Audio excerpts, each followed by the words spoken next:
Good morning, good afternoon, good evening. How are you?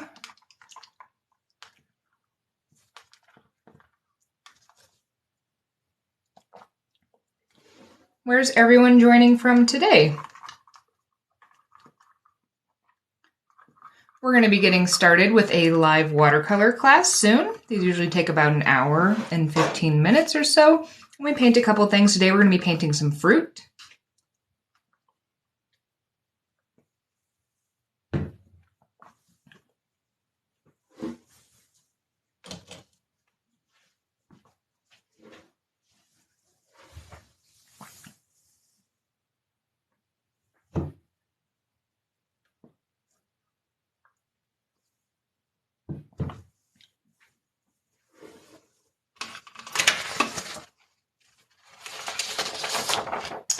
And the fruit that I'm thinking about painting today is going to be some mangoes, some papaya, kiwi, and guava.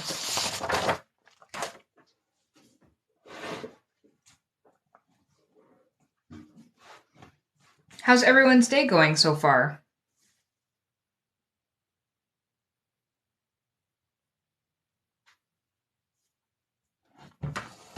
Hi, Sunny. How are you?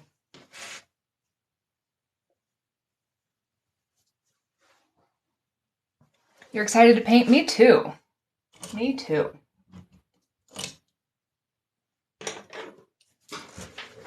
We're going to be doing some really minimal sketching today. You can choose to sketch with a pencil, and then you might want to need an eraser in order to make it lighter. You could also use watercolor pencils, or you can just sketch with your paintbrush. You've been working in flowers? Nice.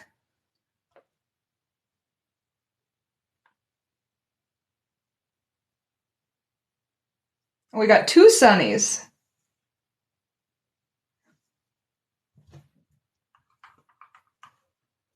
We'll be getting started in about 2 minutes. In the meantime, let me know, is anybody doing anything fun this weekend?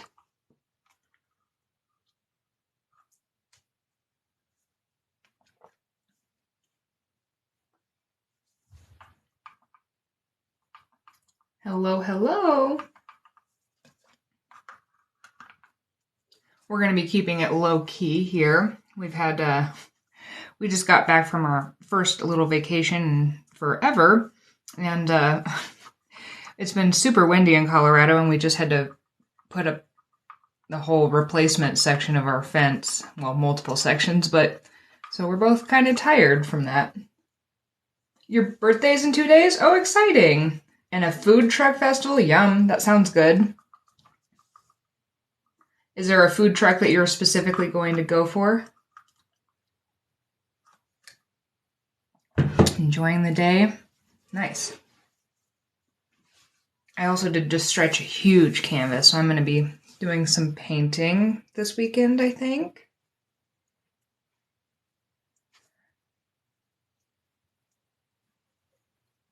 We got about 1 minute.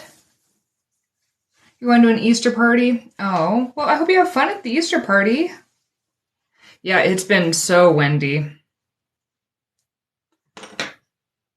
You're in Colorado too? Yeah, we've really been going through it here, haven't we? It's kind of funny. My dad hates the wind. So it's kind of a joke because it's going to keep being windy that I just told him I'll just wait about 2 weeks to give him a call. Not really, but, you know.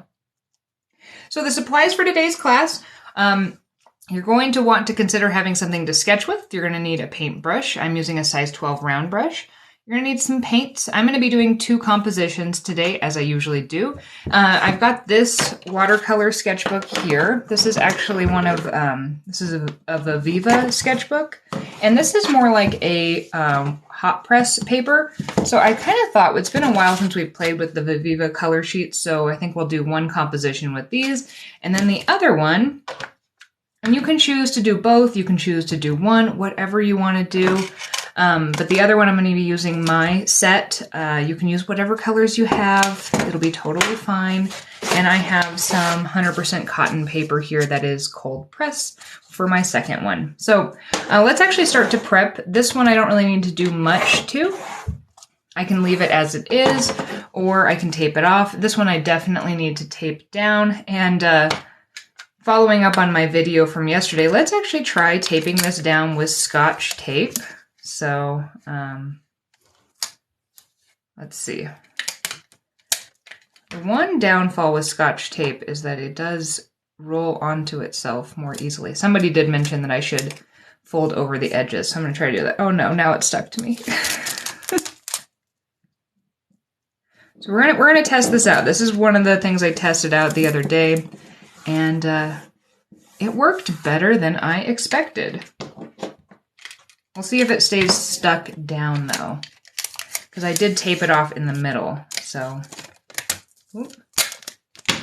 Yep, and it stuck to me again. But I'm gonna try to do the thing where I fold over the tape so that I have an easier time tearing it off. What's the difference between hot and cold press? It's just the texture. So cold press typically has more texture on it, and hot press is a smoother one. It's kind of like if you ironed paper. That's the real big difference. Now, as far as it works, I personally prefer cold press. I like the texture. I like how it looks. And it does seem like you have a little more work time. You can move stuff around a little bit more. Hot press paper, things kind of stick where you put them. So if you really like definitive brush strokes, hot press paper might be more something that you like. If you like some of the brush strokes, but you want to kind of choose where they fall, then cold press paper is a good option. It's sunny in Belgium. That sounds nice. This usually takes us about an hour or so. You're in Wyoming. Yeah, of course, you guys have wind is your main weather up there. Okay, so if you're new to my classes, hello, hi. My name is Lacey. I'm the artist behind Rebel Unicorn Crafts, and we do live watercolor classes here about every other week. And we paint together for about an hour-ish, maybe a little bit longer, depending on how quickly we move through things. During my classes, they're meant to be super adaptable. They're meant to be for beginners. So if you have very little experience, that's totally fine. If you've got more experience, take some liberties with it. Take some additional risks and use some other techniques that maybe you're working on. The idea is to kind of just carve out some time where we can paint together. And if you do need to have the instruction, it's totally here for you to follow along with. During my classes, I usually work on about 2 different compositions, partially so that we can let things dry in between. And then it allows me to show you some different things. And I usually do test out a couple different variables so you can see a couple different things. So for example, today, the 2 things I'm going to be testing are going to be 2 different colors. Well, I'm not really testing them. I use both of these a lot. These are both actually things that I sell. But you don't have to use what I'm using. You could use something else. But just so that you can kind of see, these are more like traditional watercolors. And then these ones are these Viviva color sheets, and they come with little swatches of color on here. And they're almost more kind of ink-based than they are, they're water-soluble though, than these are. So they move a little bit different. And the other variable I'm going to test is the paper, or demonstrate on. This is 100% cotton, cold press, and the other one is going to be a hot press paper.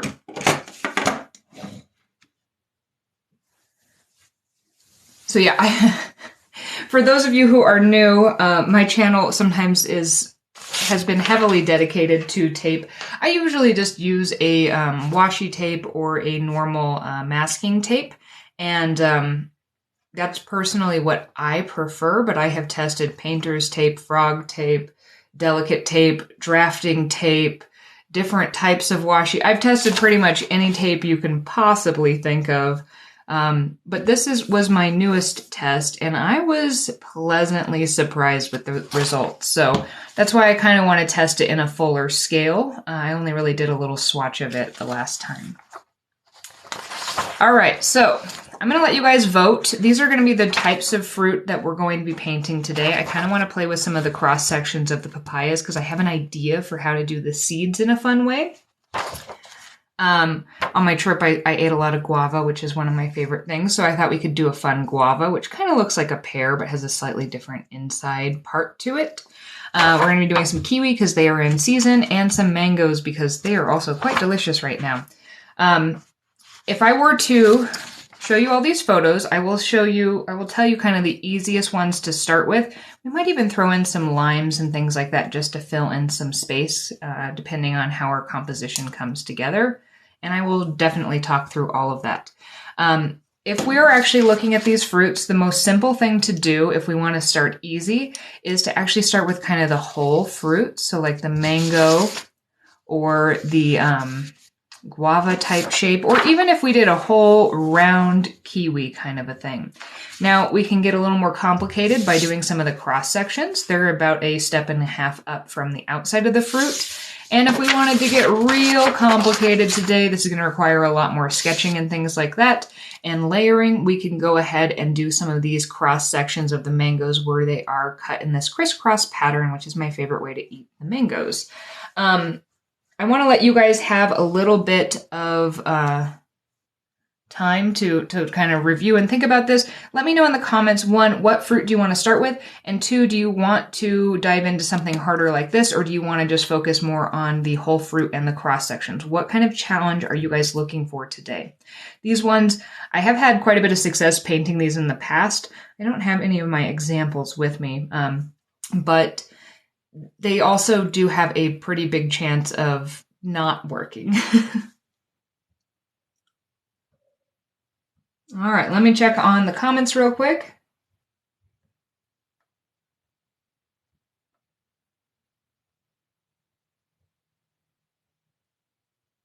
All right, we got quite a few for the kiwi, and well, we got everything. Everybody wants everything.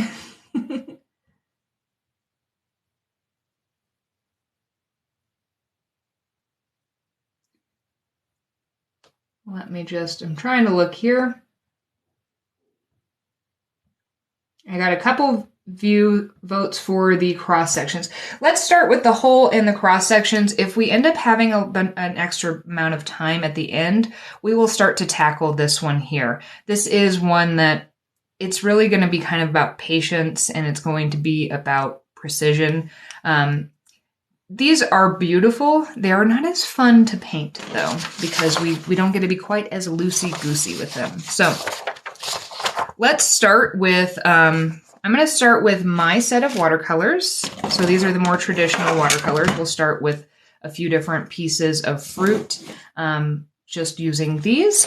And then we will switch over to the Viviva ones in a minute, just in case these are new. So let's start with a whole kiwi, a whole guava, and a whole mango on this one here. Now, I personally, you can change your composition to however you like. Usually what I kind of like to do is like a top-down shot of just things kind of scattered around, kind of like a pattern almost, like something you'd see printed on fabric or something like that. If you'd prefer to change this into more of a still life type thing, you can feel free to do that. Either way, depending on if you are using any sort of paints like this, you are going to want to go ahead and give them a nice spritz while we start some of this other so they can just kind of soak in.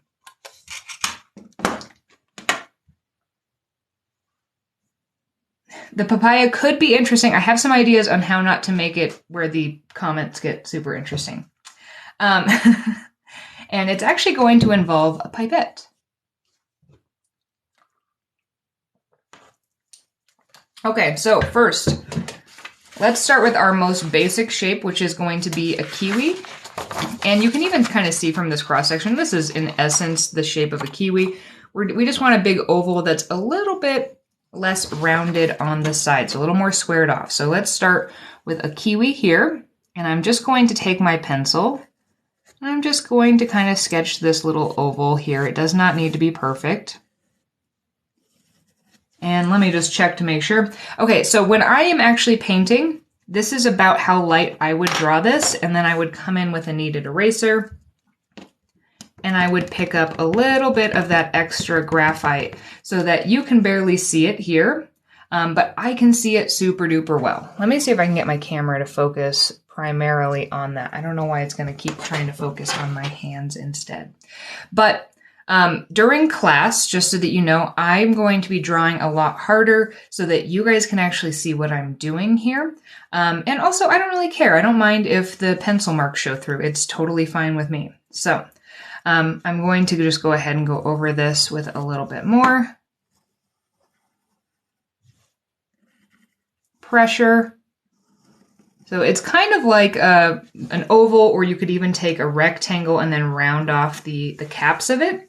And one end is going to have a little bit of kind of some fluff. So I usually just make a little scribble there to remind myself that, oh, there's going to be like a little fluff, because there's always a connection point from either the flower, or there's a little kind of connection point on the other side of the fruit where it was attached to the tree.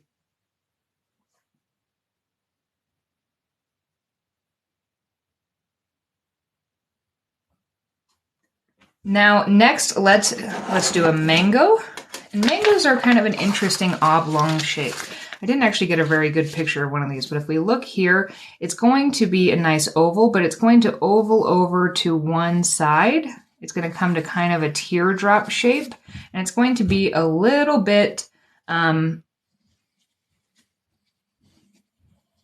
kind of like an egg that has a little bit of attitude, I suppose.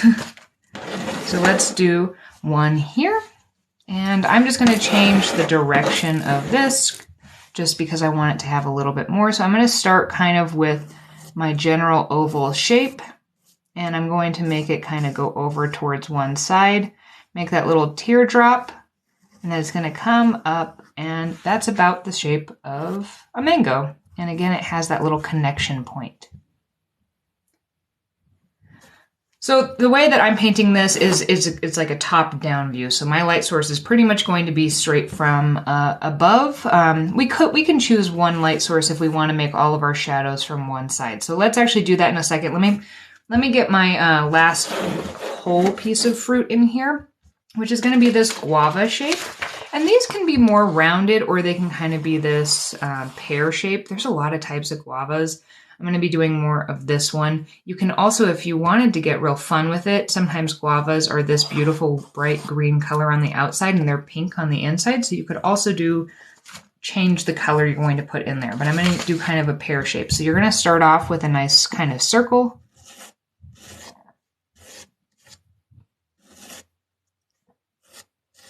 And then towards the top of that circle, you're going to add on like a little triangle that is going to make the guava shape. And I'm going to go ahead and erase that middle part here. So we've got 3 whole pieces. Now today, you could paint these super duper kind of lifelike, and you could try to make them so that they really look like them. But one of the things I like to do when I'm playing with fruit is work real loose, and we're going to be working pretty wet on these.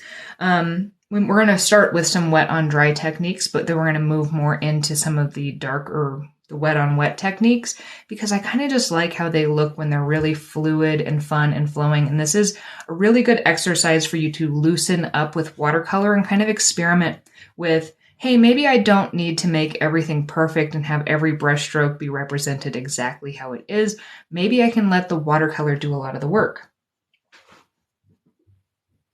All right, now that I have my little composition, we're actually going to be painting some more stuff, but we're going to start with these ones here.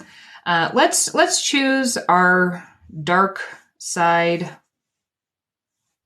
Let's make our light source coming from like over here. So we'll have all of our shadows here. You can change this depending on how you want to have your composition. You can change yours, but I'm going to keep that light source here just to kind of keep in mind that I'm going to keep my lighter values on these sides where all the light would be hitting it.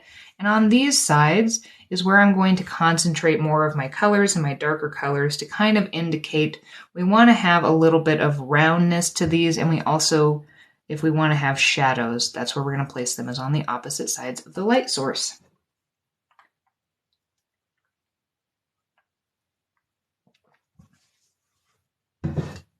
And I feel like my camera is just throwing an absolute fit today. Can you please focus there?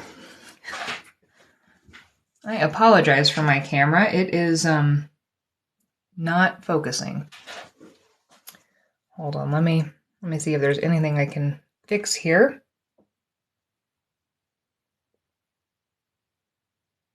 Let me look in the settings.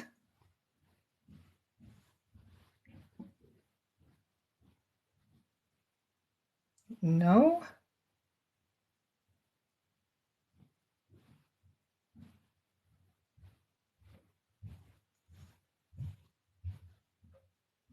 All right, I have all of the settings should be, oh, we had it for a second. There we go. All right, sorry about that. Okay, so, and we're out of focus again, maybe. What we want to do next is we want to mix up some colors. I do have colors in my little sidewell, so I'm going to go ahead and kind of mix up a few here. If you're using a different color set, you might already have some of the colors that you need, but for example, I don't have a brown, so I need to actually make a brown. Now what I'm going to do in order to mix up a nice kind of brown color for this kiwi is I'm just going to put a little water in one of these wells here. I need contrast. We'll stick that there. Hopefully that will help. Thank you.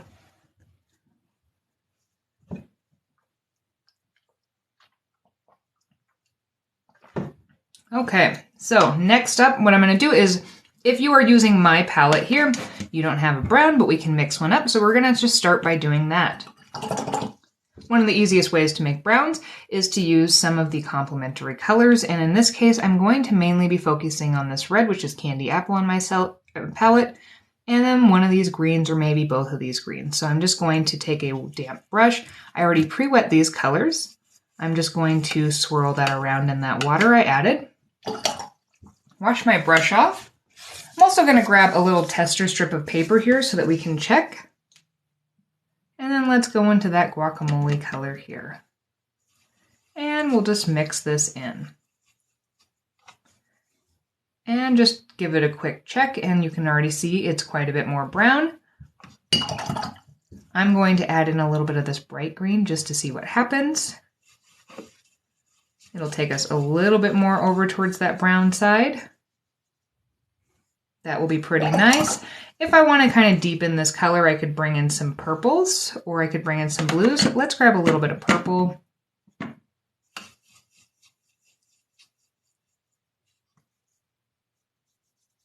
Going to deepen it a little bit. I'm going to grab a little more purple. I could also grab some of that. I'm trying not to use too much blue because I'm really running low on those colors. But that's going to be a pretty nice little brown color to kind of start us off with.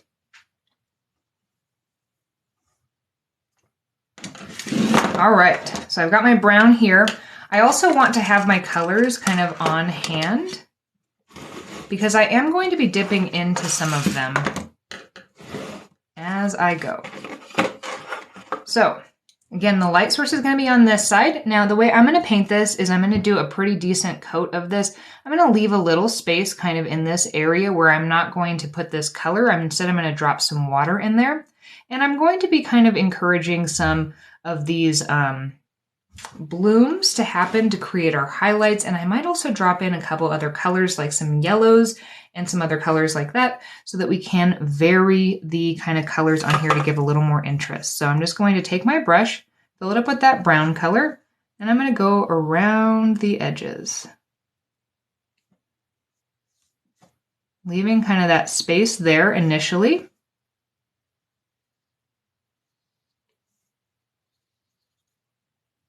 Then I'm going to wash my brush. And I'm just going to take that water that was in my brush from washing it, and I'm going to kind of smooth these together. And as you can see, we're already kind of creating a little bit of that kind of highlight area.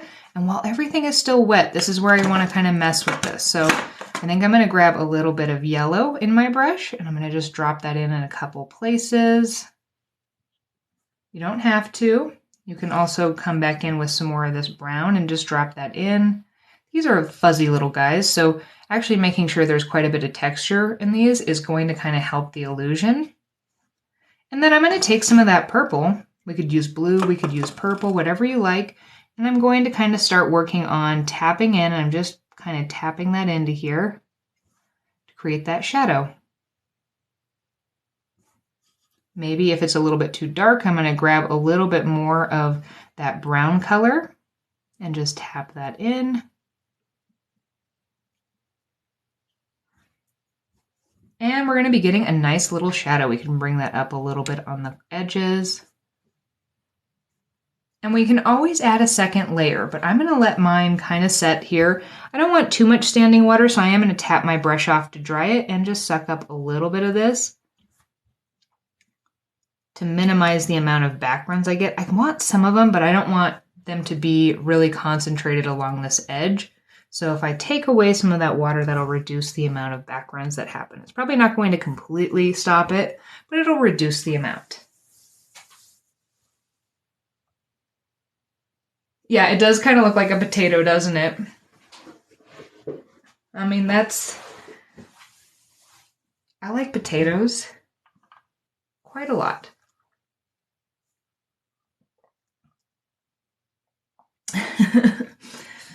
So it's actually a kiwi, but this is also apparently a tutorial on how to paint a potato.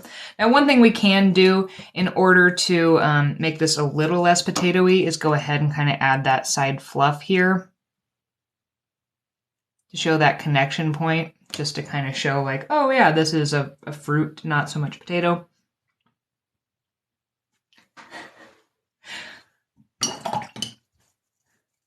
Hey, potatoes can be beautiful too. All right, so that was our kiwi. And as you can see, one of the things I'm doing here is like you could technically come in on these and lay in your dark layers, let them dry to have the shadows and things like that, and kind of work from dark to light. Or if you want to let the watercolor itself do quite a bit of work, look at how much work we were able to get it to do just by kind of tapping that in. All right, so next up, I think I'm going to be doing, let's do the guava next because it's also one kind of basic color. The mango is going to be a little more complicated because they have yellows and greens and oranges and reds on them. So let's kind of keep it another one real simple because we're going to do kind of a similar treatment here. And one thing that you want to do when you're painting is make it easier on yourself so you can kind of actually just move your composition around so that the angles are going to be more conducive to you actually painting in the direction that your hand is comfortable. Trust the process. Yes, for sure. All right, let's start again. This one, you could just, if you want to be super duper vibrant, you could just dip right into this. I call this one my key lime pie, but it's kind of like a yellow-green color. But I want to modify it a little bit, so I'm going to put a little water in one of these wells. I'm going to wash my brush just to make sure I don't have any of that brown in it right now. And then I'm going to grab some of this key lime pie and mix it in here. I'm also going to re-wet my colors because they did soak up quite a bit of that. And then I have my handy dandy little tester strip here because it's a good way to kind of check. It's going to look a lot different on the paper than what is actually in the little well. So it's a nice way to kind of just double check that everything is as you think it's going to be. So I do want to add in more of this to make this more concentrated green. There we go. That's a little more the value I want, but I do want to tone this down just a teeny tiny bit, and I also want to make it a little more yellow. So the first thing I'm going to do is I'm going to grab just a teeny amount of that red. If you're unsure about how much you're adding, you can grab some with your brush and tap it off on the side. We don't want to add too much. I'm just trying to mute this color a teeny amount.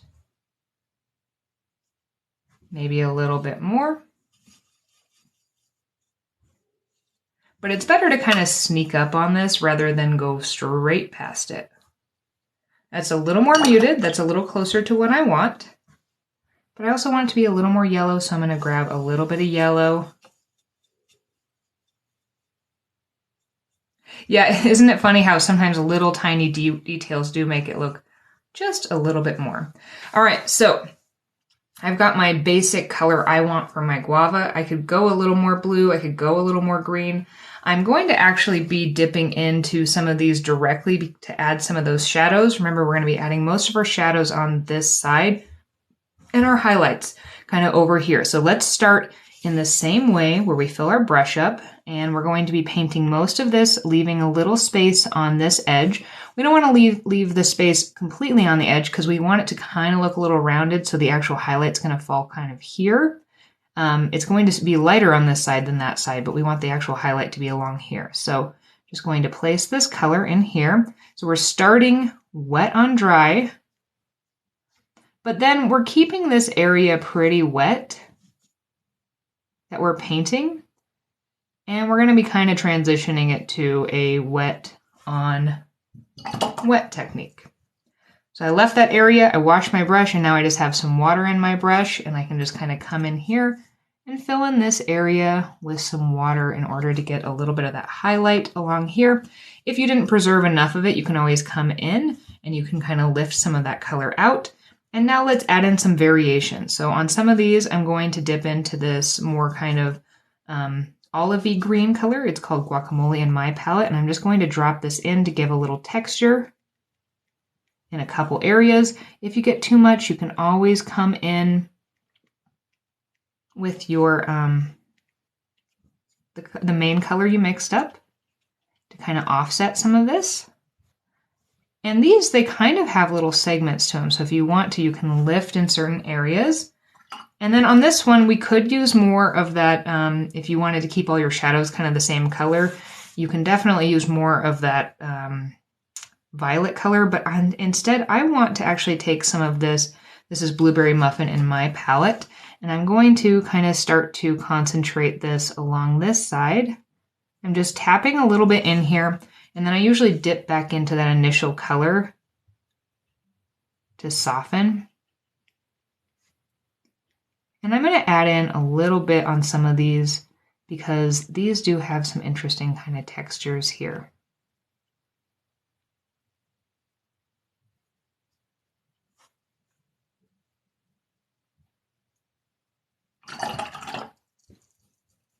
If we want, we can drop in some more water to create more of those contrasts. And this one, I'm kind of thinking I might end up really doing a second layer on, but this is in essence the kind of general shape that I want. I'm also going to put a little bit of that more shadow kind of up here because there is a bit of a little stem that connects there, and so there's a little point that goes in and is in shadow. So one is a kiwi, and then this one is technically a guava, although pears and guavas are a really similar shape. The main difference that I'm going to try to highlight here is that they have a little more texture and a little more sectional. They have some more kind of flat spots on them. But in general, yeah, it's kind of the same thing. Miss Potato Gate.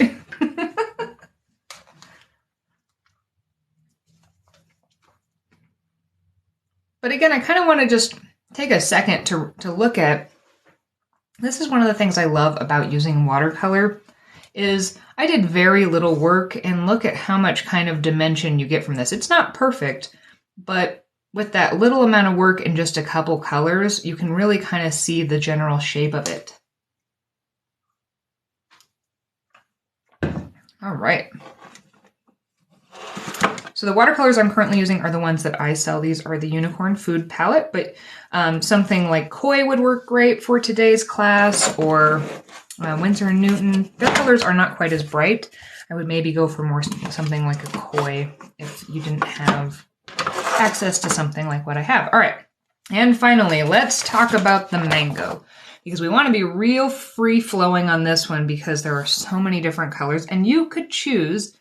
I'm going to be doing one that has a little bit of the red, a little bit of the yellow, and a little bit of the green. But if you wanted to and keep it a little more simple, you could use those like, are they called champagne mangoes? The ones that are more yellow. You could do more of a yellow-based one if you wanted to keep it a little bit easier. But I'm going to mix up a couple colors here just to kind of modify. Now I can use a little bit of this green here to represent some of that green color, but I want to mix up kind of a nice orangey yellow, and I'm going to mix up a reddish color too. Yes, as long as this saves, I will absolutely be uploading this. Oops, I took away this. That was a great tip. Thank you. Who mentioned that? because that seems to have really improved the stream quality for sure. I appreciate that.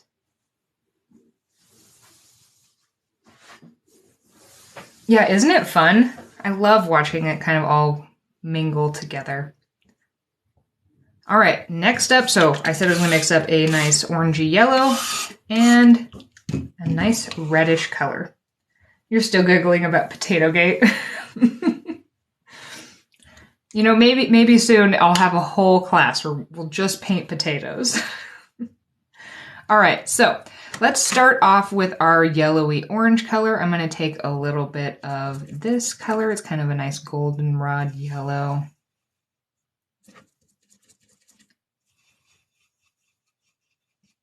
And just mix that in there. Again, having a little tester strip is going to be super helpful because look how much less pigmented that is.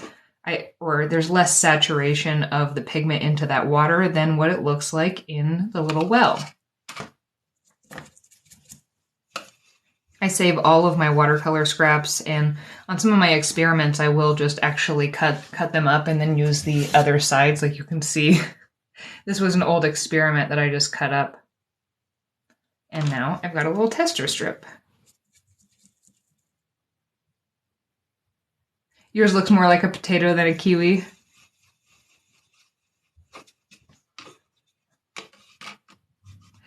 Once it's in context with all the other fruit, and we will put like a cross section of a kiwi in here. Once it's in context, context is key. I mean, context is key for everything, but especially for painting something like this. So, all right, there's the yellow base, and then I'm going to put a little bit of this orangey color. It's marmalade in my palette, just to kind of warm up this yellow a little bit more. Yeah, I give classes on pretty much every other Saturday, so you should definitely, if you like to paint or just want to come hang out, you can even, if you've got other supplies, you could kind of take some of the lessons, because we're talking a little bit about color and things like that here and a little bit about sketching. So if you have other art supplies, you're welcome to also join in. I just can't speak to them directly because I'm not currently using them. But this is my nice yellowy color that I want here. And then I want to move over to that reddish color. Shop is back up. Yes, I was slightly cryptic because I'm always nervous about saying really publicly on social media that I'm gone from my house, just because, you know, then people know you're gone, and I like to come back to things being nice. So anyways, but I'm back from vacation and shop is open and ready to go. I've already started filling orders. All right, I want this to be a little bit deeper of a red color, so I'm going to keep adding a little bit more of that red. And then I'm going to take a little tiny amount of this blueberry color, blueberry muffin, and add that in.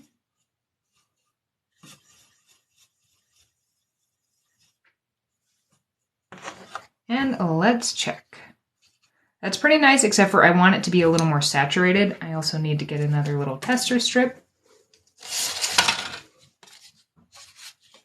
So I'm just going to go back and forth between adding in a little of this candy apple. If you wanted to mute the color a little bit, you could also throw in a little bit of that green. Don't need to. I'm going between. I kind of want it to almost be leaning towards purple, but like not quite. So that's going to be a nice color there. I'm going to do one more round of adding in those two colors just to get a little more saturation.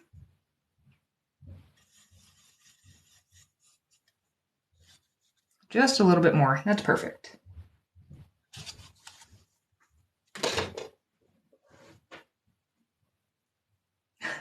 You have an English bulldog who I nicknamed Potato because she's a potato. Oh, that's so cute. They are kind of like little potatoes. All right, so again, let's think about, we can be a little bit smart in how we paint this mango to take advantage of kind of where we're going to shadow things. So if I were to copy like this one here, I would get a lot of this red kind of up here, But if I'm just a little bit smarter about it, because we know we're going to be shadowing things kind of down along this edge, maybe since the red is my darkest color, maybe my red area is actually going to be over here. My yellow area is going to be kind of up here, and maybe the green area does usually kind of come near kind of the top and the bottom part. So I'm going to wash my brush off, and then I'm going to start with my lighter colors, and we're going to be doing the same thing we did before, where we're going to kind of leave that open area along, actually it's going to be along right here. But we're going to be putting down a few different colors. We do want them to mix. So I'm going to start with this yellow. I'm going to place this in a couple areas. So I'm going to put some here. Let's put a little bit here, and maybe even over here. Wash my brush, or I probably don't even need to. Grab some of this green. I just want to put this in a couple little places.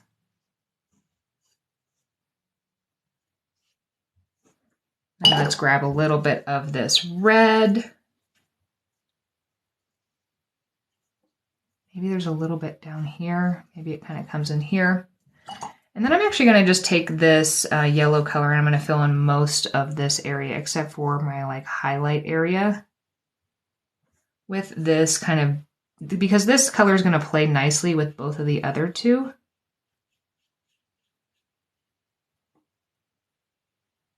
And again, I'm going to wash my brush to connect these two areas together with water so that I can keep that highlight. I've got a lot of water pooling here, so I might dry my brush off and then grab a little extra. And then we can go ahead and we can drop in a little more of those values into a couple areas. Maybe I do want a little red here. I've got a little bit too much there, so maybe I'm going to counteract that with a little more of that yellow color.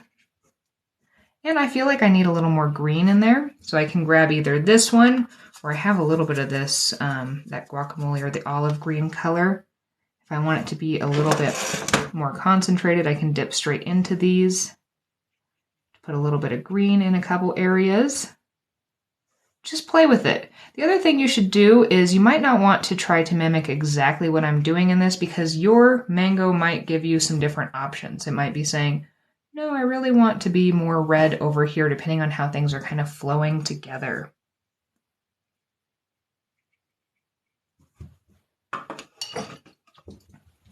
I need to actually go in and lift a little bit of that highlight out. I didn't preserve it quite as well as I wanted. And then I'm going to bring in, I'm thinking I'm actually going to use the purple color again for my shadow. And I'm just going to tap this kind of along this edge. Just adding it into that wet area there.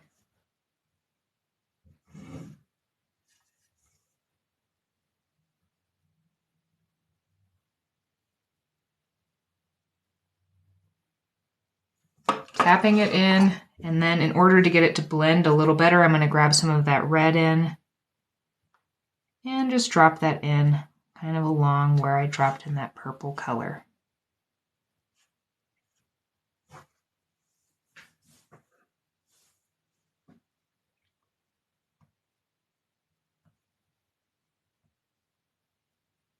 Hi, Sarah. Oh, I just said hi to Sarah, and Siri thinks I'm talking to it. I don't know what you mean by hi, Siri. Oh, I just said hi to Sarah. All right, that's enough, Siri. Bye-bye. Bye-bye, Siri. So long. Okay, all right. Now that I just had a little conversation with her, we can move along. All right, so we have done the main ones that we're going to be doing the whole fruit for.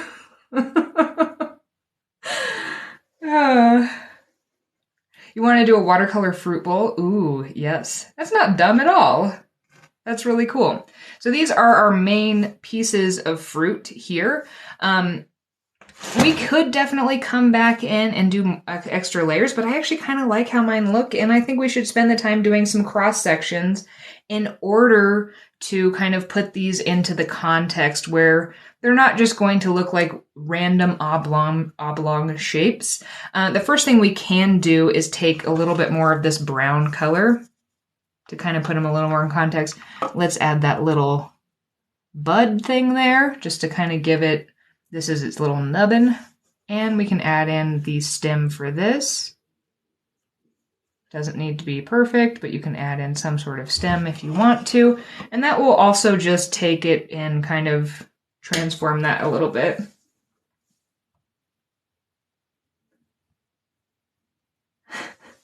That was Surrey, yes. Hi, Charlotte. All right, so let's add in some cross sections. So the first thing I think I want to do is add in a little bit of kiwi. You can place these wherever you want.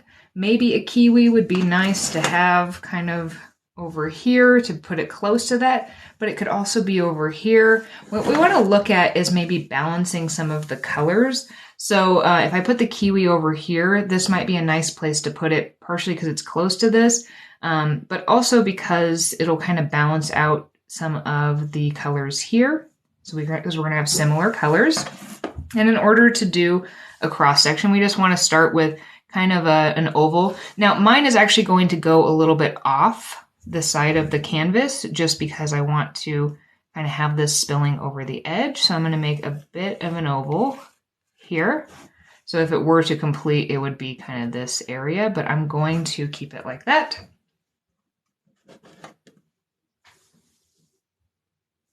And then I'm going to, there's kind of usually this center area, and then there's these little black seeds. I'm just going to kind of scribble in a couple areas just to kind of show that, hey, that's going to be where some of the seeds are.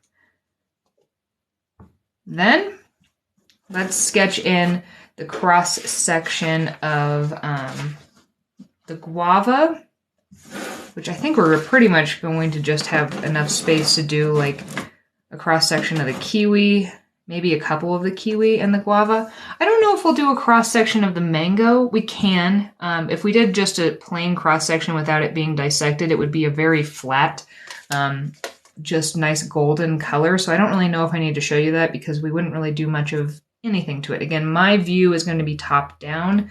If you were doing something where you could kind of see the sides, it might have a slightly different story. I like to start with showing you guys the top-down view because especially if you're nervous about sketching, because it is a completely different skill set that is pretty useful, but it can be a little intimidating. One other thing I'm going to do is I'm noticing that I have a little bit of weird edges here, so I'm just going to drop in a little bit there just to smooth that edge just a little bit. Loving the potato kiwi, yes. Me too. All right, so we're going to do the cross section of the guava here. I'm going to bring it kind of in this direction, and we kind of want to do basically the same shape here, where it's got that, we start with a bit of a circle. It's a little bit flat on the bottom. And it's going to come up, and again, mine's going to kind of go off the page here, just because I drew these other things a little bit too big. And then this is a little bit of a blurry shot, but there's kind of this center area in here with these rows of these little seeds. So we kind of want to just indicate in here that we have these little, like, they're like stones almost that are on the inside of these. Your mango looks good? Yay, yay, yay, yay.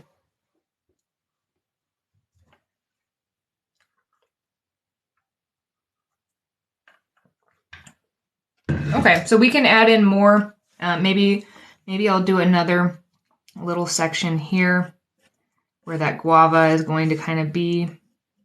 Maybe it goes over this way. I'm just going to kind of hint to some of these. They don't need to be perfect. We're just kind of putting them in context. Maybe there's another kiwi popping up here. And if it went off, it would go all the way off over here. And let's start like that. So I've got a few different things we can start by doing here. The first is going to be, we can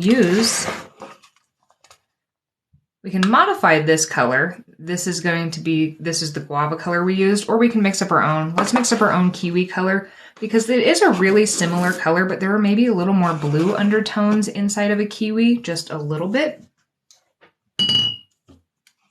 And I think sometimes it's helpful when I mix up colors so that you guys can see how I'm doing it. So let's mix up another one just in case you joined a little bit later. Hello, hello. So yeah, the outsides of guavas look really similar to pears. Like they're just a little bit, it's like if you took a pear and went, squashed it a little bit. Although some pears are kind of squashed too. If you're painting along and you're like me and your paints are drying out, you might want to give them another spritz. Might be easier. Yeah, guava is really hard to come by in the US. All right, I'm grabbing a little bit of that key lime pie, which is kind of like a yellow-green color. I've got my tester strip over here. And then I'm going to grab a little bit of this teal color, which is Tropical Punch, in my set. And let's give it a good test. I want it to be a little more concentrated. The only place I've ever been able to find guava in the continental US is at H Mart. Sometimes they have it. And that's a little more the color I want for the inside of my kiwi.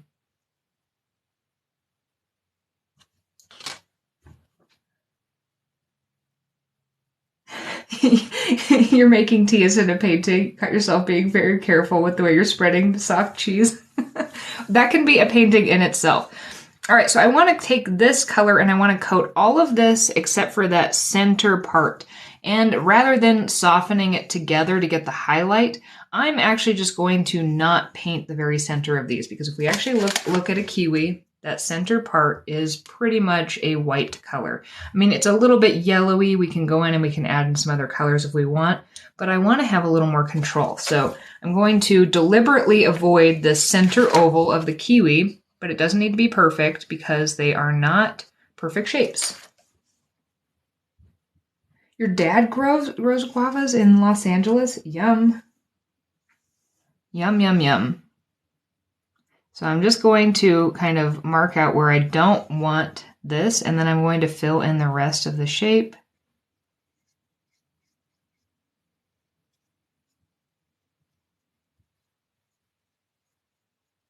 And I'm just going to leave this here for a second because I want that to kind of soak in just a bit. I can do the same thing over here. You can find guavas and mangoes everywhere. Yum. I'm jealous of that. I love fruit. I mean, you can probably tell we're painting fruit today. They say paint what you love, so here we go. Next class will be pizza.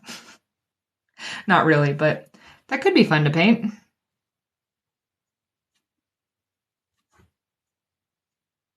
Actually, one year I did paint for Valentine's Day. I painted a card for Nick, and it had a piece of cheese, and it said, "You're really cheesy, but I like you," because he likes puns. Okay, so what we want to do next is I'm actually just going to kind of let that set. We could, if we wanted to, drop in some darker colors, but if we want to actually have the defined areas of the seeds, I'm going to wait and we'll mix up a darker color once those are more dry.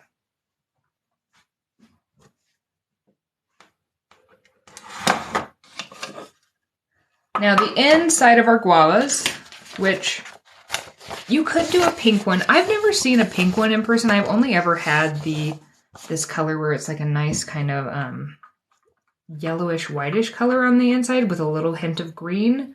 You could choose to do a different color if you want. But this is also pretty similar to a pear, so same lessons are going to apply as a pear. So what I want to do is I want to make a really diluted color here, and I'm going to put some water in here just to make sure it's more diluted, and then what I'm going to do rather than mixing up a whole brand new color, is I'm just going to take a little bit of some of these colors I've already mixed. So I've got some yellow, and let's take a little of this green, because we don't want much color on the insides of these. We want it to be a nice subtle color. And I'm going to start. We want to have access to this color, the one that we used on the outside though, in just a minute. All right, I made a little extra scribble there, so I'm going to just pick up a little bit of that. And I'm just going to fill in the insides of these guavas.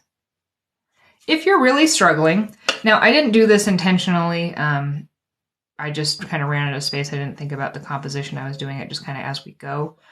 Because I like to let you guys have a little bit of choice in these. But if you're, oops, that was the green. Gotta wash my brush. I'm taking this really light yellow color. If you're really intimidated by sketching and you want to add in some of these, sometimes having them go off the page is kind of nice because you don't have to have all the proportions entirely correct. You can just do kind of half of it. And it can sometimes seem a little less daunting.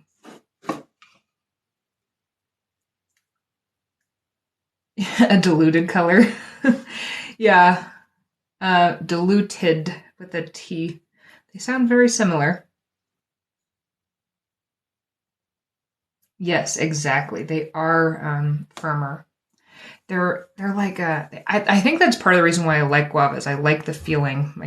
I don't know. I like textures. I kind of like those seeds too. It's kind of like the boba fruit or boba tea fruit kind of a thing where you get that really interesting texture. So all I'm going to do is I've got that nice light color here, and then I am going to dry my brush off, and I'm going to grab a little bit of that green color. I'm just going to kind of trace along the edges while it's wet, and that will kind of seep in. That will kind of help give a little bit of dimension to the outsides. If you wanted to, and you don't have to do this, but if you wanted to kind of keep some of those shadow things going, we can take just a really light amount of a blue and kind of shadow it on one side, the same sides that we've been shadowing.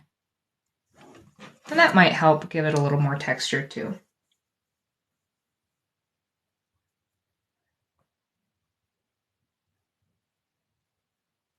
Oh, fun. Well, welcome. I'm glad that he's joining today. So the darkened outlines, we worked really wet, and when you work super duper wet like this, the watercolor kind of pools around the outside and creates those nice outlines kind of on its own.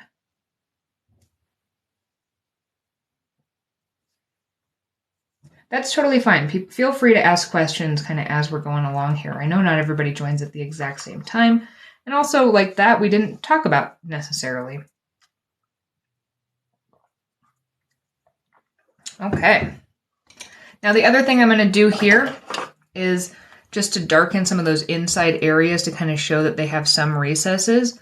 I'm going to take a really light amount of this. We made this brown earlier. I'm going to take some water and make it less concentrated. And this is still a little wet, and I'm just going to kind of tap into a couple areas here, just to kind of give them a little dimension inside. We don't need a ton. We just want it to be a little bit.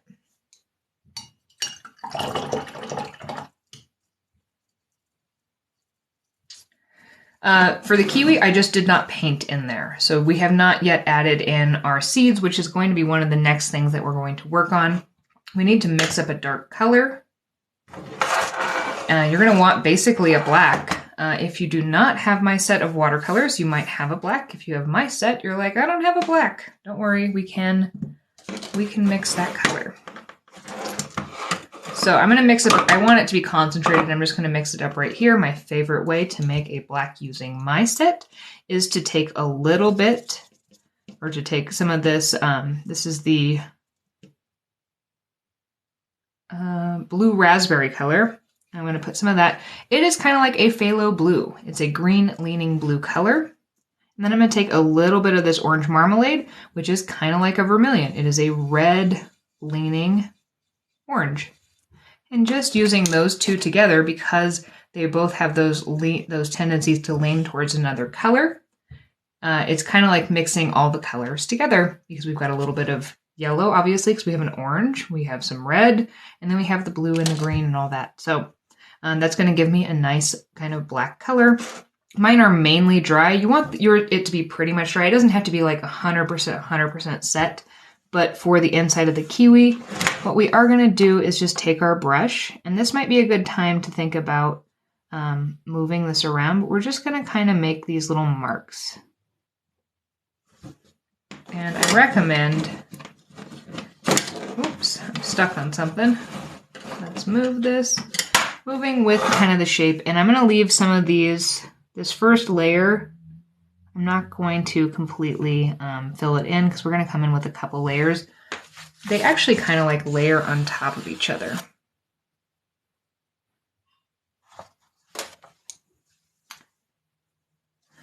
So the brush can really affect this. You are 100% right. If it's more squared off, it's going to be a little bit harder. Now, you can paint with pretty much anything. You'll just have to kind of adapt like how you were to take it. This is, I can't use this brush because I actually accidentally left glue in it. But I mean, you could take just parts of this and lightly do this. It's just going to be a little more challenging. I personally recommend, if you're getting started with watercolor, now, full disclosure, this is a brush that I sell. This is a size 12 round brush. That's not me saying you need to buy this from me and it's the only brush that's going to work for you. It's just me saying that something a similar size, a size 10, a size 12, a round brush with a nice point is going to do so much for you. It's going to really kind of allow you to do small detail work, but it also holds quite a bit of water so you can cover larger areas. And it's nice to kind of master one brush in watercolor. And it's also nice not to have to reach for a ton of different brushes. Like I do 95% of my painting with this one single brush.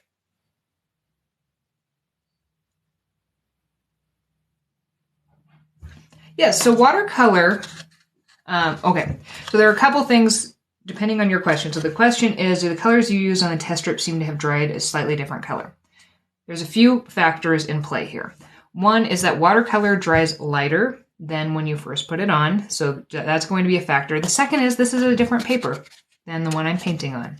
And different papers do seem to show colors slightly differently. Some absorb more, some absorb less. Sometimes it sits more on the top. And even just the texture can kind of change how you view it, or even the color, general color of the paper.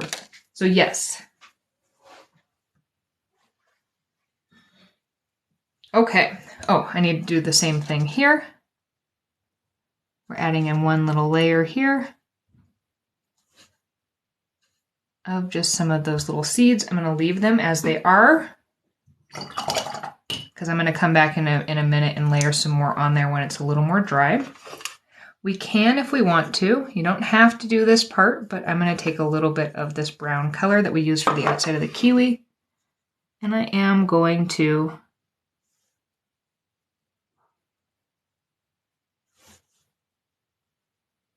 just outline these a little bit. They don't need to be perfect, but just kind of show that they do have that little brown wrapper on them. Now, I want to test something out to see if it works. I don't know if this is going to work, but I'm going to put a little water in my pipette, and I'm going to put a little bit of that here. Grab a little of this, trying to dilute this. And I'm going to put some of this water in this pipette. You could do this with the tip of your brush too. But I'm kind of thinking for these seeds, if I just leave these little dots here, and let them sit for a few minutes, maybe this will do the work of creating these little seeds for me in here. I'm going to let these sit for just a second. Time check. Oh no. You're right. Thank you, Sunny. Sunny's always so helpful with the time checks. All right. So what I'm going to do next is You guys can choose. I did say I was going to do some Viviva stuff, and clearly I am running behind. What we have left to do on this one is add another layer of the little seeds inside of the kiwi. I also want to suck up some of those to make sure that they kind of get the nice outline. I was going to do some Viviva stuff. I can either, with time's sake, let's let you guys choose. Do you want me to just try to show you the inside of a papaya? Do you want to do more of these? Do you want me to show you Viviva? What do you guys want to see next? Because we probably have time for like one more thing. The other thing I'll probably do is add in a background here, but that doesn't take a ton of time.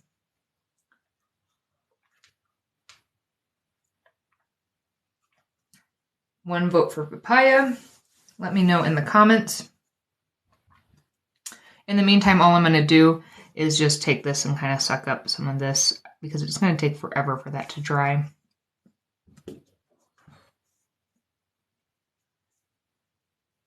Papaya. Oh, I don't have any reference photos of the dragon fruit. It's kind of hard for me to show you guys that. Also, it's been a long time since I've painted a dragon fruit. I would probably need a little prep. I like to make sure that I can paint stuff before I tell you guys.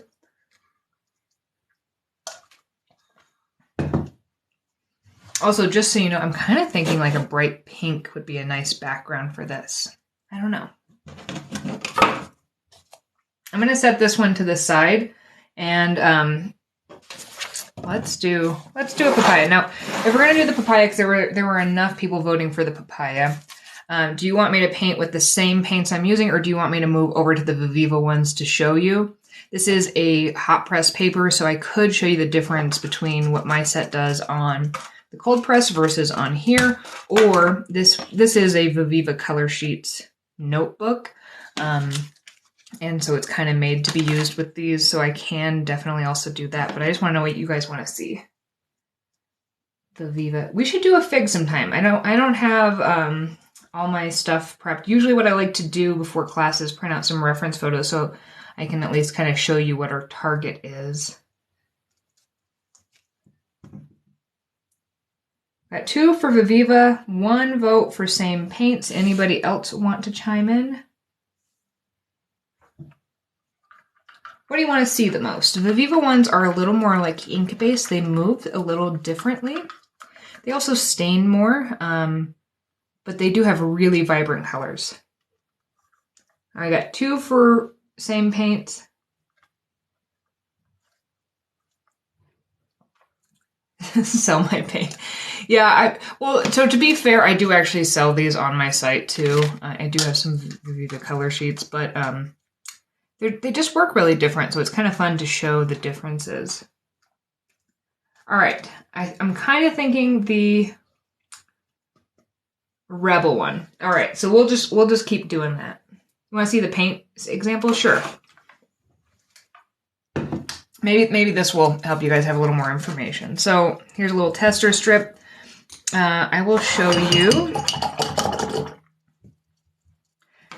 It's more just about the way they move. But so let's grab some of this kind of phthalo blue color from this set, which is more like a more slightly traditional one. And this is going to soak in a bit. This is that paper that kind of soaks in. But with these, the most similar color in here would probably be this peacock blue color. And with these, you just take a little swipe. And you can see that color there too. So that's the 2 kind of different ones. Now they have different effects. If I'd done that at kind of the same time, you can lift these ones more. It's harder to lift the Viviva ones.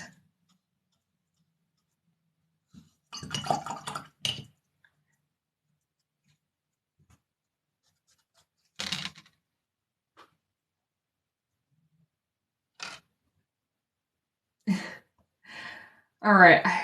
I might have to just flip a coin or something because I feel like you guys are kind of tied on Viviva or mine. What was the paper that paint on the sheet of paper? If you're talking about this one, this is, I think this is Arches. This one is the Viviva set, and then the one I used here is called Fluid 100. Va Viva.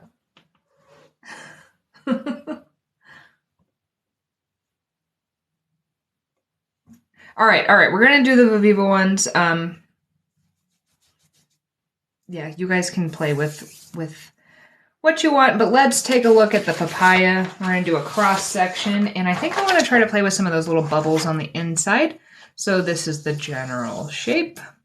It's a nice oblong shape with one of the easiest things if you are just getting started with sketching and things like that is to take a shape and kind of break it down into its main point. So there is a nice kind of oval shape here with a little triangle on the end and then a rounded little rectangle. And then on the inside, there's a teardrop shape.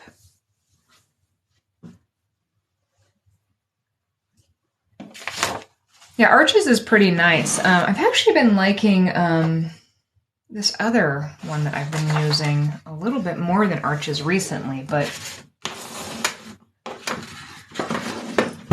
that being said, which one is it? I've been painting quite a few on this. I really like too. It's a Fabriano, 100% cotton, watercolor block. I started something that I who knows if I will ever finish, but yes, you can that's absolutely right. If you can transfer, the other thing you can do, I just made a video yesterday, I haven't edited it, but you can also tape this up to your window and then tape your watercolor paper over it, and you can trace that way to create your own little light box. But if you like to kind of learn how to sketch and how to do that, that's kind of how I do some of these basic shapes. So let's make this papaya here. So I'm going to start kind of with that oblong shape.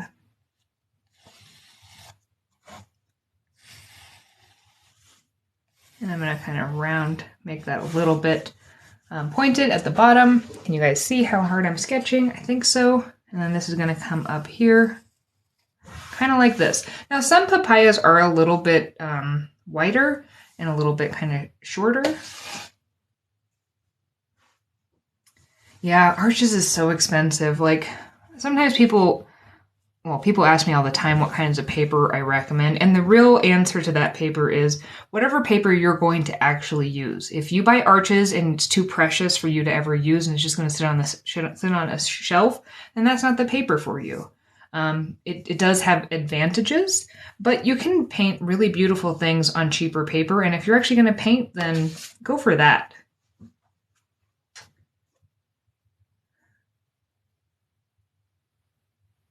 And this is an H pencil. I don't know. I just grabbed one.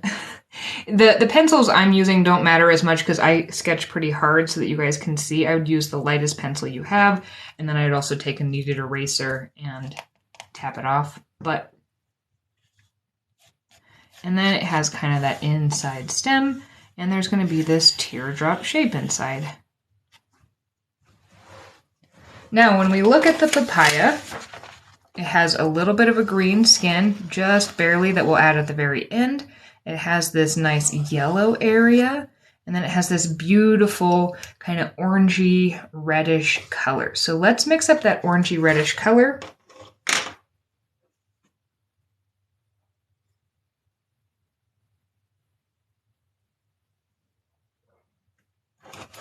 And in order to do that, I'm actually just going to take, I've got this color I used on the mango. I'm going to put a little water in there. And let's make it a little more orangey. I'm going to do that by adding in some of this yellow. Probably going to need more of that.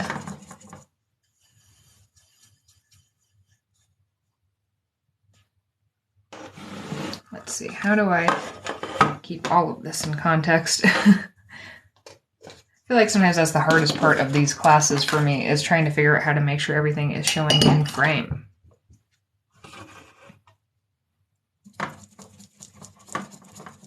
Just taking a little more of that yellow. And let's just check to see. Ooh, that's actually quite a nice kind of papaya color. I think I'm going to go with this one.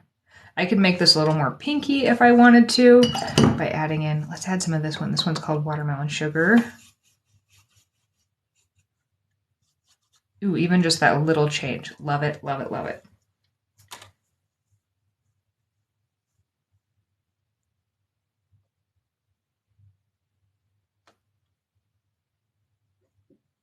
Using Canson XL. Ooh, yes.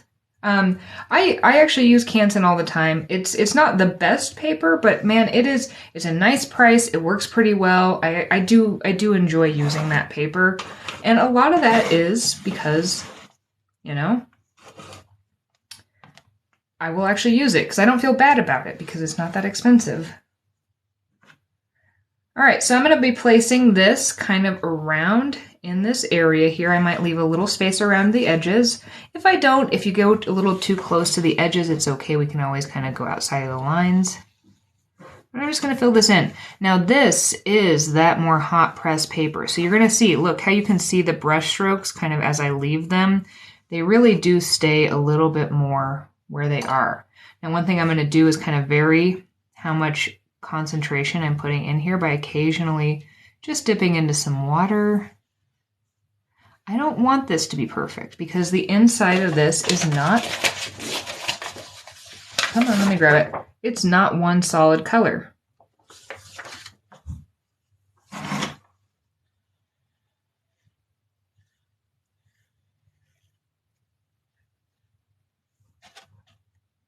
then I kind of come up like this. And then I'm actually going to drop in, let's drop in some of this. I don't know if you guys can really tell, but notice how much faster this is also drying than that cold press paper. For beginners, I do usually recommend, I mean, you might find that you like something different. The other thing I'm going to do is just kind of every once in a while swipe into here because it has some interesting textures kind of in there and it's not completely perfect or even. But see how we're getting a lot more backruns. If you like backruns and things like that, it's going to just happen a lot easier on a cold press paper. Things dry faster.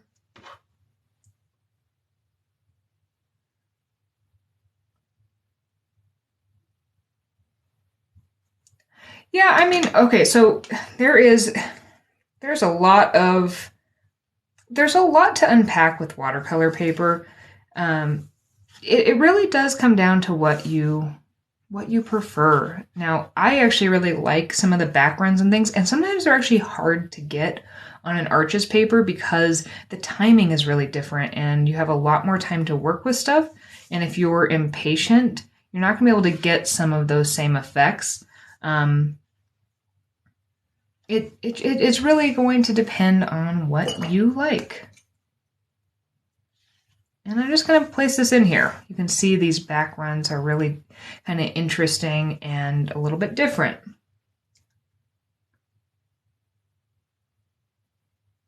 Yes, so it should say cold press paper.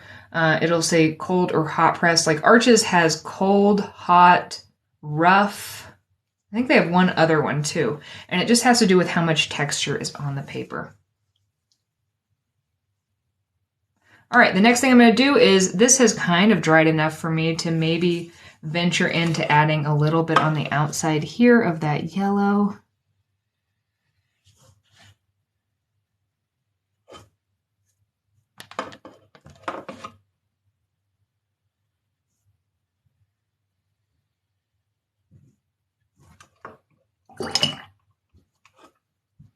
And then a little of this green.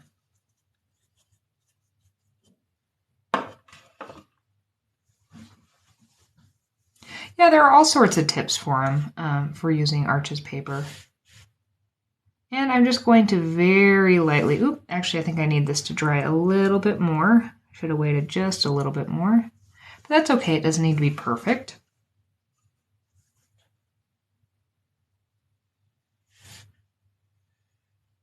I'm just going to kind of add in that green skin lightly in a couple areas. Right now we're working on a cross section of a papaya. Earlier we did some mango, guava, and kiwi.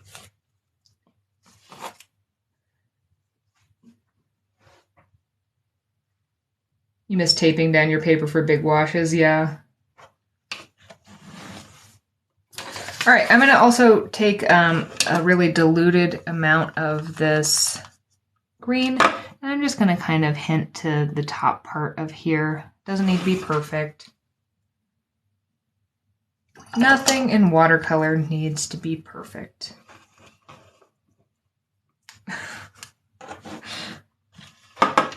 Well, maybe we need to use code so we don't get flagged here. We'll have to say volcano instead.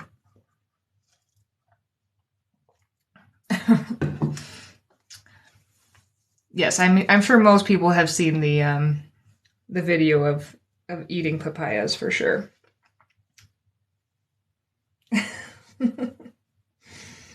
All right, let's add some of these black seeds in, and maybe that will help us a little bit.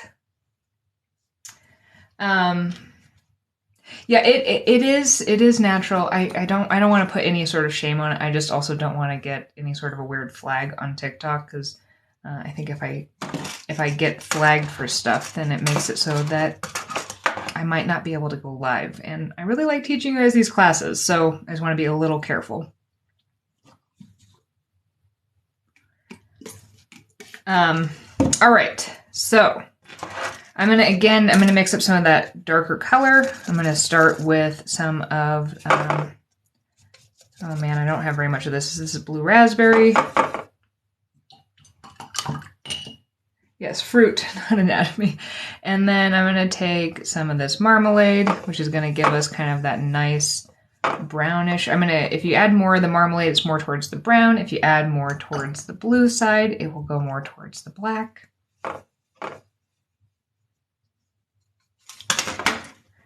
And we can do a couple things. You could just come in here and kind of make some little circles. And you can see I have not let everything dry. You can kind of just do this. Or one of the things I kind of feel like playing with today is taking a little of this water and putting some of this color in. And just kind of dropping it. And if we let this sit for a second,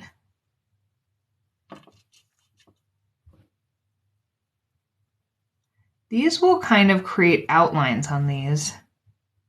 Oh, that one was not perfect. Oh no, that should have been drier. And here is the point in which everything falls apart. So I'm going to grab some water. And I'm just going to kind of suck that up so that it doesn't run into there completely.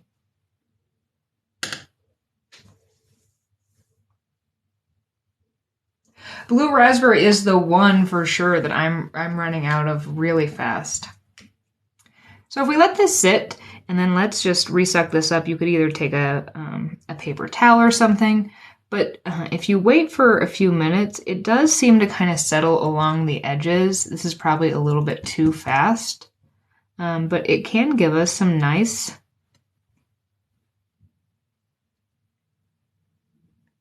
little round areas, and you could kind of layer these on top of each other. Or we can come in just with some darker colors, and we can kind of just fill in some areas. This one, I'm trying to look at the time. We're running out of time, and I want to go back over to the other one. This one, I would probably want to layer that in. We want it to get a lot darker. We want to add in some different kind of round shapes. We want some to be more defined, some to be lighter, depending on where they are in there. And I'm sorry, I'm going to have to cut this one short because we need to revisit our kiwi really quick. And I'd like to put in a background here so we have at least one finished piece at the end of this class. So let's move that. I'm going to mix up a little bit more of that dark color. Maybe this one I'm going to let it lean a little more towards the blue. And I'm just going to add in a few more of those.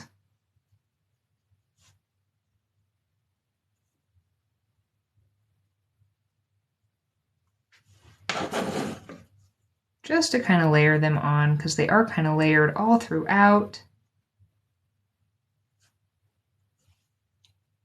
And there, our little kiwis are pretty much done.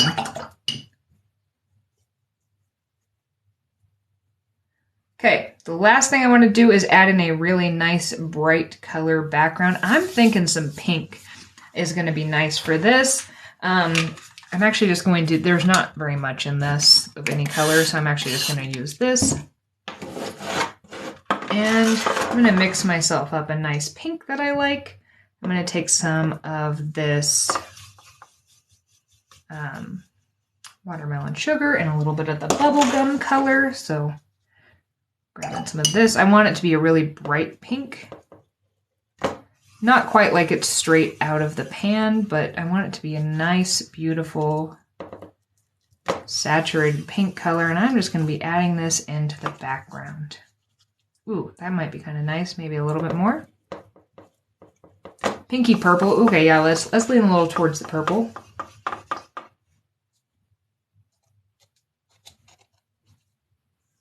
I can actually just grab whatever this is.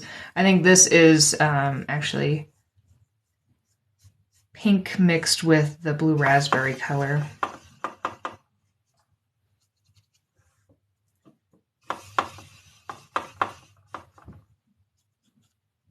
I think that'll be a nice color, maybe a little bit brighter. All right. So all I'm going to do is, you do want to, depending on how you want this to look, I like to just kind of go in and outline these, and I'm going to work in sections, making sure that I keep it kind of wet on all areas so that we don't get too harsh of transitions. But one thing I like to do is every once in a while I'll just dip into some water because I like to give it a little variation. It'll desaturate it just a little bit. You can make sure that you're touching them or not. Sometimes I like a little white space. It kind of helps them pop out a little bit more. Oh, sorry, that was probably loud.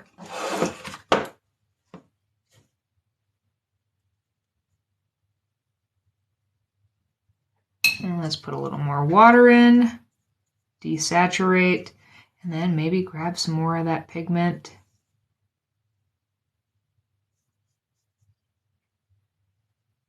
Notice that I'm kind of working back and forth between the two areas.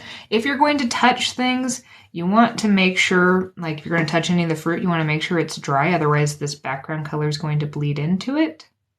I think mine are pretty much dry enough.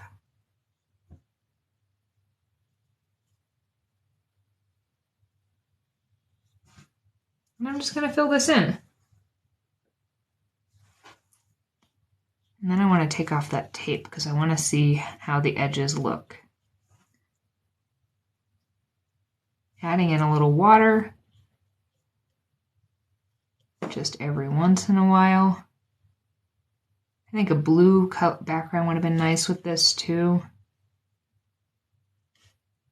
You can do whatever color you want, or you can add in no background, or you could add in a pattern.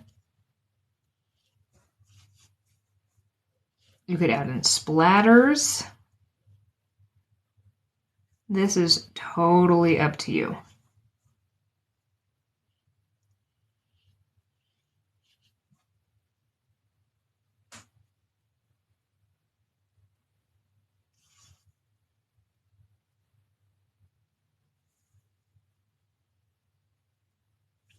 You know, not so.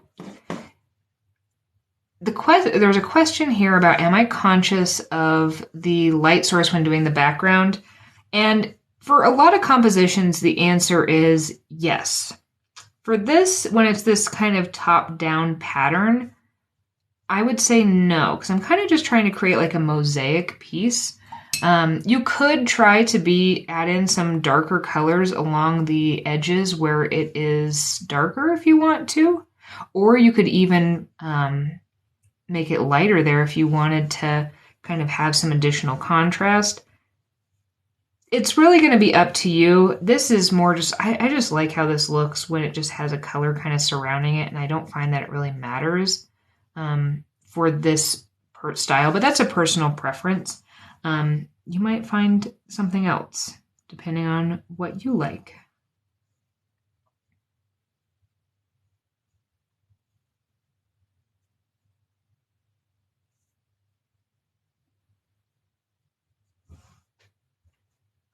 I'm going to suck up a little of this extra water here.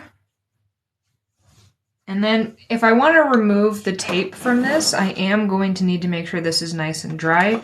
If you guys want to see what it looks like, if you want to see what happens when I remove the Scotch tape, let me know. I can do a quick hair dry on this. Either that or we can be done for today. You guys can choose.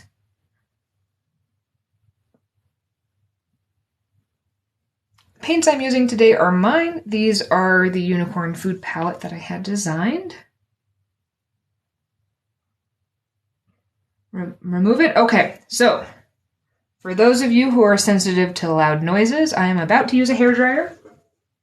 Things are going to get loud, so you might want to consider right now muting this, turning the volume way down, and I will give you a countdown from 5. 5, 4, 3, 2, 1.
All right.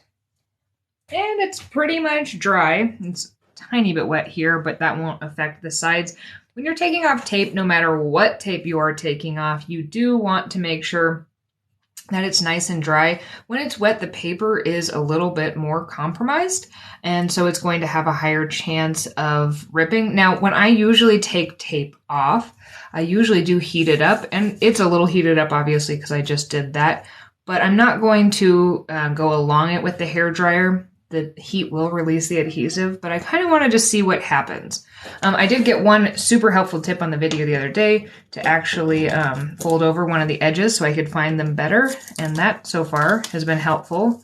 Let's just, oh, I got a little rippage there, so we need to be a little careful. The other thing that I have been testing is if you actually take it off at this angle, like this, a lot less risk of damage. Now, when I'm testing things, there are some of these best practices that I know a lot of you guys know, but I kind of try to assume, like, you know absolutely nothing about watercolor, because at one point, or maybe you even know absolutely nothing about tape or paper or anything like that. Because at one point we all knew absolutely nothing, and so I kind of just try to do things with like reckless abandon, like you might do the first few times you try something, so that I can kind of create these more realistic things. And look at that! I am so impressed with that Scotch tape. It did get a little seepage there, but I think that's because I didn't push it down. But look at that! Look at how crisp those edges are.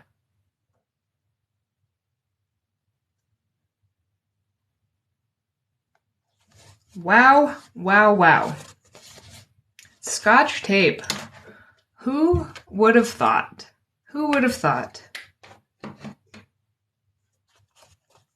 All right, well, I think that's going to wrap up for today. I really appreciate everybody who was patient with me while I took my shop kind of offline last week so I could go take a little bit of a break. It was much needed, and feeling very refreshed and ready to tackle everything. If you guys have requests for upcoming classes and things like that, leave them in the comments of my videos. It's easier for me to kind of keep track of things like that than in live. I always write down the suggestions, and then whenever I do my like weekly cleanup, I almost undoubtedly think of it as just a scrap piece of paper and toss it, and then I'm searching through the garbage. You can go to my profile, and I've got a link to my website. I've got resources there. So you can buy some different stuff from me, but I also have other resources there. I've got links to some YouTube videos and things, some longer format stuff if you enjoy kind of a longer format, but you want to see what I've done in the past. I do post these lives I've got a playlist on my YouTube channel that you can kind of check out if you want to go back into these. And then I also have more kind of like polished videos on YouTube if you want to do some other tutorials. I really appreciate you guys spending this time with me today, and I hope that everybody has just an absolutely fabulous day, and I will see you guys again. My YouTube and everything is Rebel Unicorn Crafts. But yeah, I'll see you guys again, I think, in 2 weeks. So have a good day, and I will see you one more time. Oh, the papaya. So far where we're at, it's still a little wet, but I think by building up these little guys here, I think that could look really cool. I'm going to play with that some more. All right, see you guys later. Thanks for being here.